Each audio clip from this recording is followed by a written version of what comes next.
Les films de Christopher Nolan s'apparentent à des casse-têtes.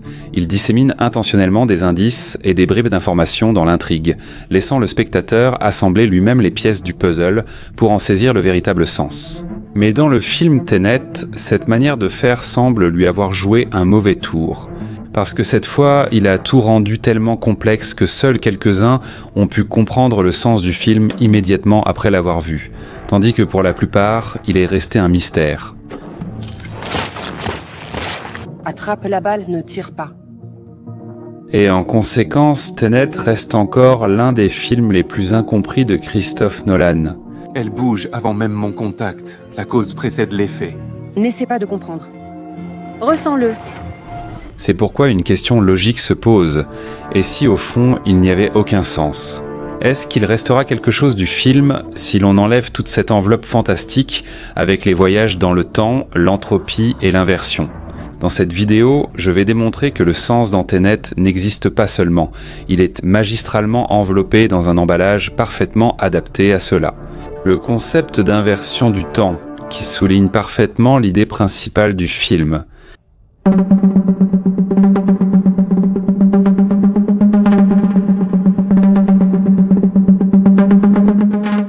Je ne vais pas analyser la validité scientifique du film dans cette critique.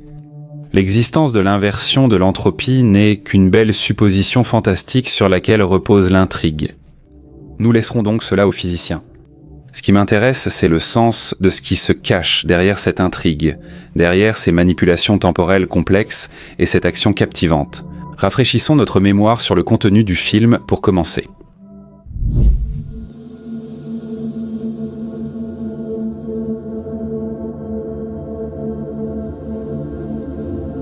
L'intrigue de Tenet repose sur l'idée de l'inversion de l'entropie, un concept fantastique qui permet aux objets et aux personnes de se déplacer en arrière dans le temps.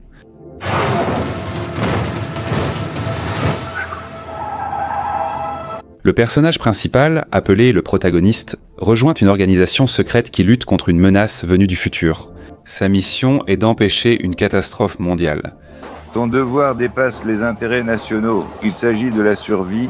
Le principal instrument de cette catastrophe mondiale est un certain algorithme, une arme capable d'inverser le monde entier. C'est une radiation inversée causée par la fission nucléaire. En conséquence de l'utilisation de cet algorithme, seuls ceux dont l'entropie est orientée dans la même direction que celle du monde environnant pourront survivre. Le protagoniste s'allie à l'agent Neil pour arrêter l'oligarque Andrei Sator, qui veut justement utiliser cet algorithme. Sator est malade et veut quitter la vie selon ses propres conditions, en entraînant le monde entier avec lui. Quand je l'apprendrai, tout sera fini. Ce sera la fin du monde. Grâce à l'aide de la femme de Sator, Kat, ils parviennent finalement à éliminer l'oligarque et à empêcher l'explosion de la bombe qui active les algorithmes. Pour cela, ils doivent utiliser les mêmes méthodes que leurs adversaires. Ils s'inversent eux-mêmes pour vivre un certain temps à rebours, et au cours de ce chemin, ils se retrouvent face à eux-mêmes.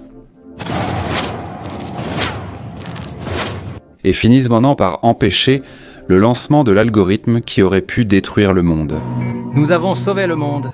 Tout ce chemin complexe amène le protagoniste à réaliser que tout ce qu'il a fait, tous les sacrifices et les décisions qu'il a prises ne sont que des fragments d'un plan complexe qu'il a lui-même initié dans le futur.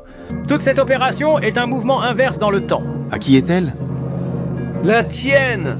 Et ici, nous arrivons au premier message assez évident du film. Le protagoniste avait-il vraiment le choix, ou toutes ses actions étaient-elles prédestinées depuis le début ?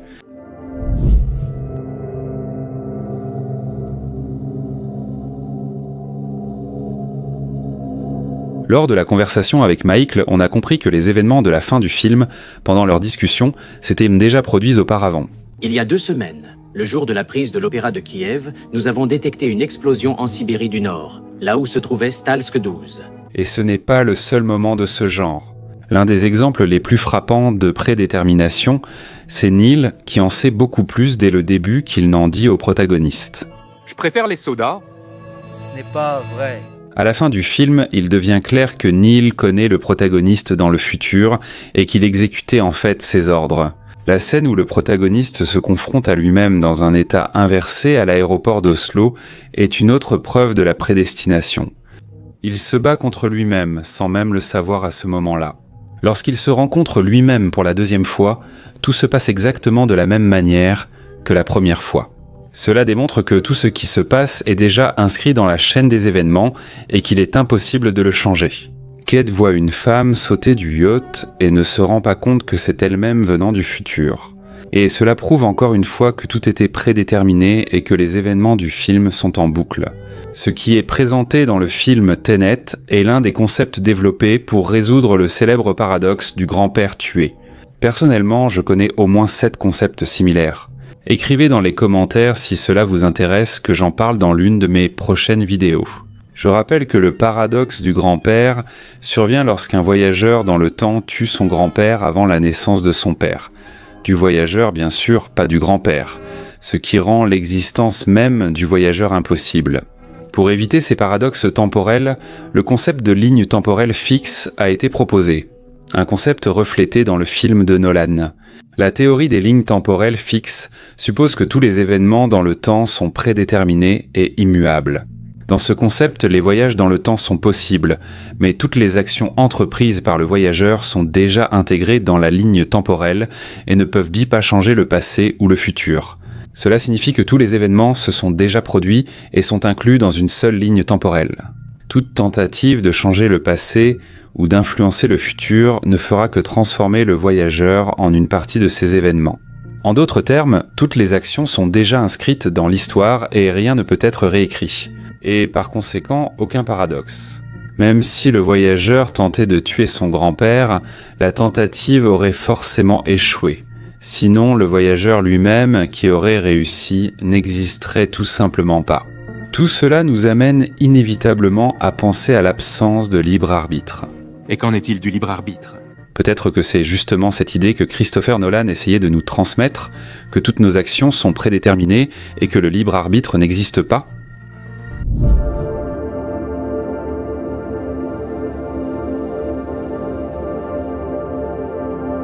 En anticipant un peu, je dirais que le thème du libre arbitre est une partie importante du film, mais à mon avis, ce n'est pas le message principal de l'œuvre. Cependant, je ne peux pas l'ignorer, car c'est précisément ce que beaucoup considèrent comme l'idée principale du film. Comme je l'ai déjà dit, pratiquement tous les événements de Tenet étaient prédéterminés à l'avance. Mais en même temps, l'organisateur de toute cette opération insistait sur le fait que les participants n'avaient pas besoin de tout savoir, qu'il y avait des informations qui pouvaient leur nuire et changer le cours des événements. Une guerre fait rage, mais en comprendre la vraie nature équivaut à perdre. L'information est distillée parcimonieusement.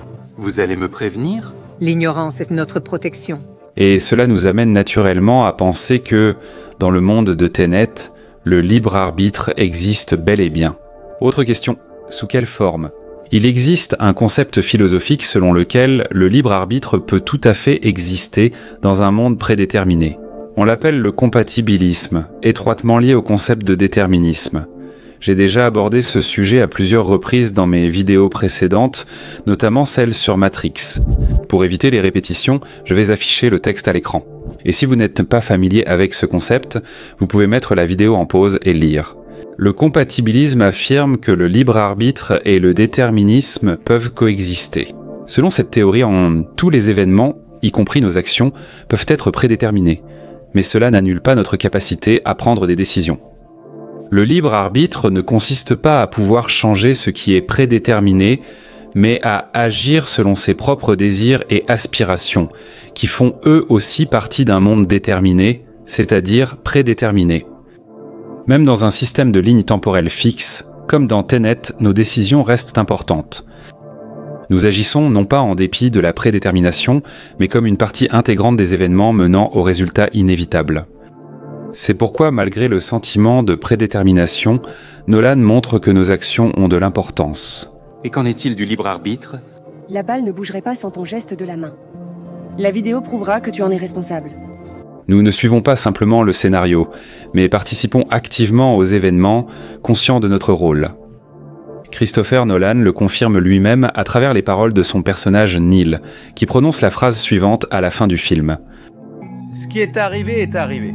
C'est une expression de foi dans la mécanique du monde, et non une excuse pour l'inaction. C'est une construction verbale un peu obscure. Le protagoniste demande « Avais-je le libre arbitre si tout était prédéterminé ?» Et Neil répond que la prise de conscience de la prédestination ne doit pas mener à la passivité. Au contraire, croire à la mécanique de ce monde ne signifie pas que l'on doit simplement observer passivement et ne rien faire. En effet, ces actions, qui sont le résultat du libre arbitre, sont déjà intégrées dans la mécanique de ce monde. On ne peut pas compter sur le hasard ? On peut supposer que c'est précisément ce que Christophe Nolan voulait nous transmettre. Mais connaissant ses films, je pense qu'il n'aurait probablement pas exprimé son idée de façon aussi directe. Il devait y avoir autre chose. Et en réalité, il y a une autre idée dans le film bien plus intéressante, et elle est liée à l'antagoniste Andrei Sator.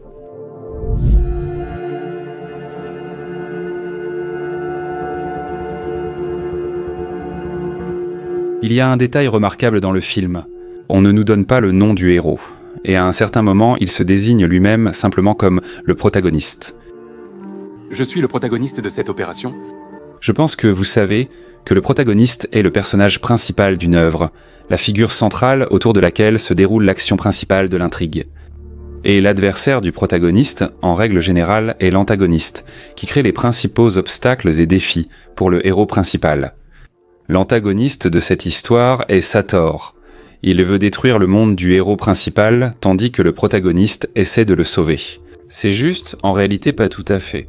Écoutez attentivement encore une fois ce dialogue et faites attention à la réponse de Priya. Je suis le protagoniste de cette opération. Tu croyais être l'unique sauveur du monde? Désolé, mais tu n'es pas le héros de cette histoire. Tu n'es pas le seul à pouvoir sauver le monde. Qui d'autre veut sauver le monde alors? Si l'identité de cette personne ne vous est pas évidente, elle le deviendra bientôt. Et c'est là que le concept principal du film nous sera utile, le concept du monde inversé. Pour deux personnes qui sont inversées dans le temps, l'une par rapport à l'autre, tout ce qui se passe semble complètement différent. Le mouvement en avant pour l'un est un mouvement en arrière pour l'autre. La chaleur pour l'un est le froid pour l'autre. La mort pour l'un est la vie pour l'autre. Ce qui est une mort certaine pour l'un est une chance de vivre pour l'autre. Essayons donc de passer de l'autre côté et de voir les choses à travers les yeux de ces commanditaires qui sont derrière Sator. Selon Sator, leur monde s'effondre. L'écosystème est speed détruit, les ressources épuisées et l'humanité proche de l'extinction. Pourquoi veulent-ils nous tuer ?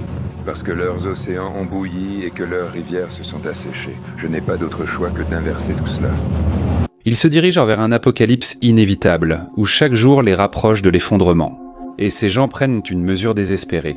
Ils veulent inverser l'entropie du monde entier, afin de donner une chance de survie non seulement à eux-mêmes, mais aussi à de nombreuses générations futures. Il s'agit d'une tentative de réécrire l'histoire pour ceux qui pourraient naître et vivre dans un monde inversé. Leurs actions ne visent pas à sauver égoïstement quelques générations, comme le fait notre héros principal, mais à prolonger l'existence de toute l'humanité. Donner une chance à de nombreuses générations futures qui pourraient ne jamais naître si le monde continue sur sa trajectoire inchangée vers la catastrophe. Sachant cela, tu veux encore m'empêcher d'agir? Oui. Sachant tout cela, répondez à la question. Qui étant maintenant le protagoniste et qui est l'antagoniste de cette histoire? Maintenant, le protagoniste de cette histoire, c'est Sator, et notre héros principal est l'antagoniste, agissant uniquement dans l'intérêt de lui-même et de sa génération. Chaque génération est responsable de sa survie. C'est exactement ce qu'ils font. Et c'est là qu'il faut se rappeler un autre film de Nolan, Interstellar, et le monologue du Dr Mann. Nous sommes prêts à nous sacrifier sans réserve pour nos proches, mais notre compassion ne s'étend pas aux étrangers. C'est exactement ainsi que notre protagoniste agit. Il essaie de sauver son monde et sa génération. Mais la vie de nombreuses générations qui ne naîtront jamais à cause de l'extinction future de l'humanité ne l'inquiète pas. Comme il le dit lui-même. Chaque génération est responsable de sa survie. L'évolution n'a pas encore réussi à franchir cet obstacle. C'est exactement la même chose pour Kat. Elle se préoccupe de l'avenir de son fils. L'avenir des générations suivantes ne l'intéresse pas. Convaincre les gens de travailler ensemble pour sauver l'espèce entière, et non eux-mêmes ou leurs enfants, sera ardu. Et Sator devient celui qui a éradiqué son humanité pour sauver l'humanité. Il a éradiqué son humanité pour sauver l'humanité. De plus, il convient de noter que le monde d'Interstellar ressemble étrangement à ce futur dont parle Sator. Les océans ont bouilli et les rivières se sont asséchées. Donc si vous voulez imaginer le monde que Sator sauve, regardez celui d'Interstellar. Le blé a péri, il y avait surtout de la poussière. Nous portions de tels masques, ils couvraient bien le nez et la bouche pour pouvoir respirer à travers eux. Les changements climatiques ont provoqué une forte baisse des rendements et la mort des principales cultures agricoles. Des gens du monde entier souffrent de la faim et de la maladie, essayant de survivre sur une terre qui se transforme progressivement en désert. Chaque nouveau jour pour eux est un pas vers une fin inévitable. Nous restons ici chaque année à attendre la pluie et nous disons « l'année prochaine, mais l'année suivante ne sera pas meilleure, et celle d'après non plus ». La technologie ne peut plus les sauver. La science a épuisé ses possibilités. La seule chose qui leur reste, c'est d'essayer de changer les lois fondamentales de la nature. Ils étudient l'inversion du temps comme dernier espoir. L'inversion n'est pas simplement une expérience, c'est une tentative de renverser le cours des événements, de ramener la Terre à un état plus favorable, de donner à l'humanité une seconde chance. Et ils sont prêts à prendre des mesures extrêmes, détruire le présent pour que leur monde puisse survivre à la destruction.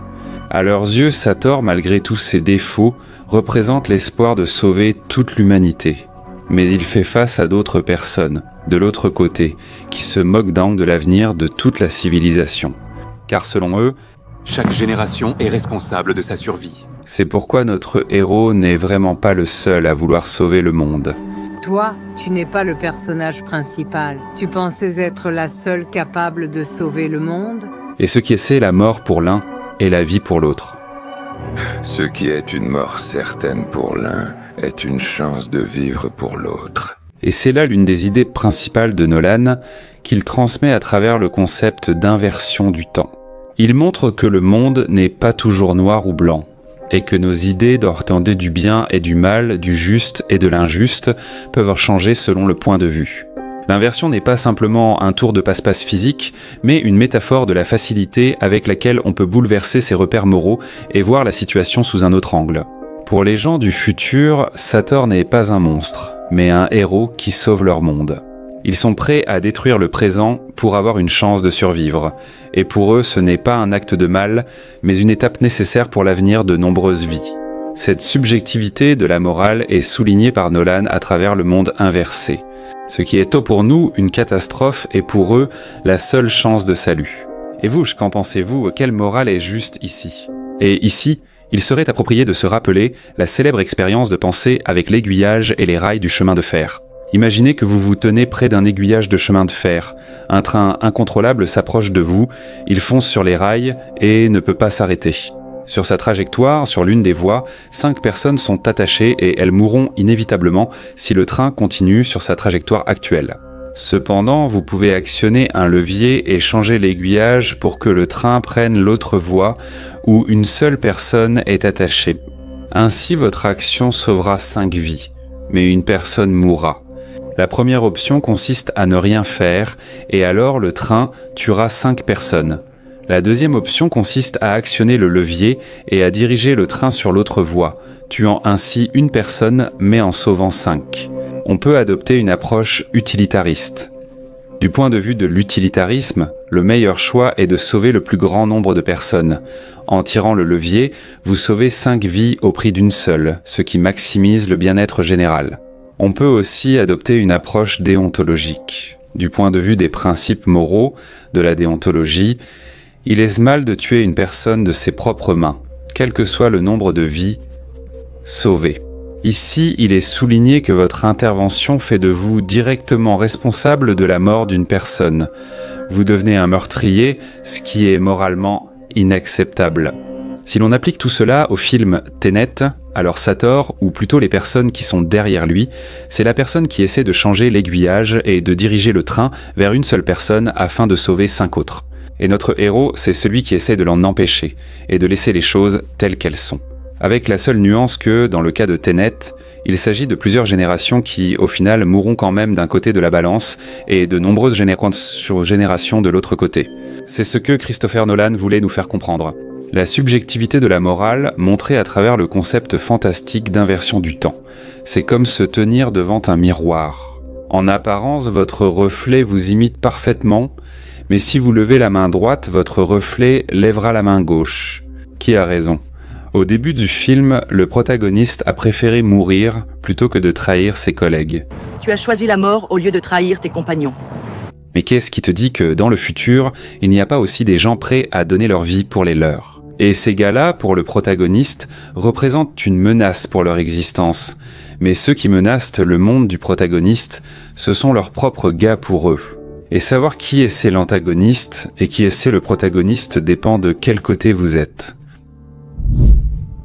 Écrivez dans les commentaires à quel point votre vision du sens de Tenet correspond à la mienne.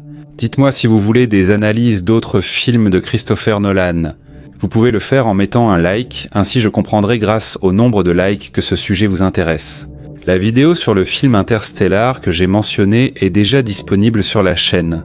Le lien apparaît maintenant sur votre écran. Je l'ajouterai aussi dans la description.